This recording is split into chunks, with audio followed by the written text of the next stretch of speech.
कृषि एक्सपोर्ट को support mission के लिए भी हम लोगों ने बजट में घोषणा की है। हमारा अन्नदाता किसान मेहनत करता है, पसीना बहाता है, लेकिन उसके उत्पाद को सही दाम नहीं मिल पाता है। और हम उत्तर प्रदेश के अंदर अब वह यहाँ के अन्नदाता किसानों का प्रोडक्ट भी ग्लोबल मार्केट पर पहुँच जाए, उसके लिए हम लोगों ने पहले चरण में 100 करोड़ रुपए का प्रावधान बजट में किया है। और इसके साथ ही पिछली बार हम लोगों ने कहा था कि 40 लाख ट्यूबवेल यूपी के अंदर हैं। तो आपके समय में तो जब बिजली नहीं आती थी तो ट्यूबवेल चलने का नाम ही कोई नहीं लेता था, भगवान भरोसे सब था। न रहेगा बांस न बजेगी बांसुरी।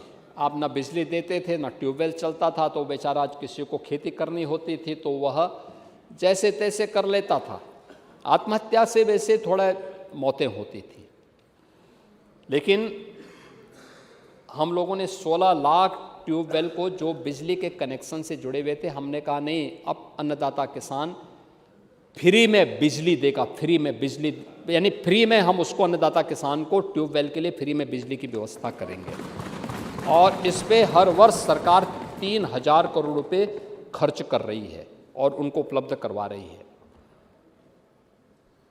सिंचाई की क्षमता को बढ़ाया गया, विस्तार किया गया।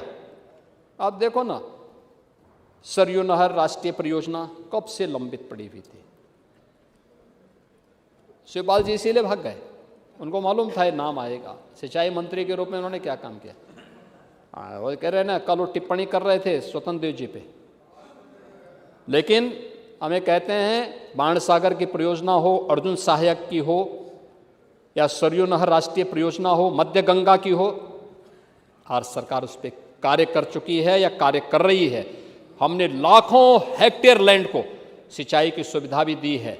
लेकिन जो ऐसे ट्यूबवेल हैं जहां किसान आज भी डीजल से अपना पंपिंग सेट चला करके सिंचाई करता है, उन ट्यूबवेल को हम सोलर पैनल देने की व्यवस्था करने जा रहे हैं। और उस दिशा में हम लोगों ने 2000 करोड़ रुपए की व्यवस्था भी इसमें की है। और अब किसान को हम लोगों ने टेक्नोलॉजी के साथ जोड़ने की कार्रवाई भी की है। और मैं तो कृषि मंत्री से कहूँगा, एक बार आपको लेके जाए ना, खेती की बात खेत पर।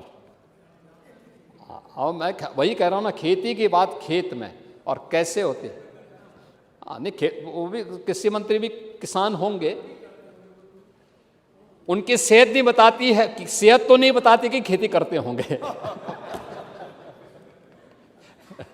कि सेहत बताती नहीं है। आप लगते हैं किसान, लेकिन आप खेती नहीं करते होंगे इस उम्र में। तो हम लोगों ने ये व्यवस्था हम लोग यहाँ पे करने जा रहे हैं। अन्नदाता किसान को हमें समर्पित कर रहे हैं कि अन्नदाता किसान इन चीज़ों को उनको हम लोग करेंगे।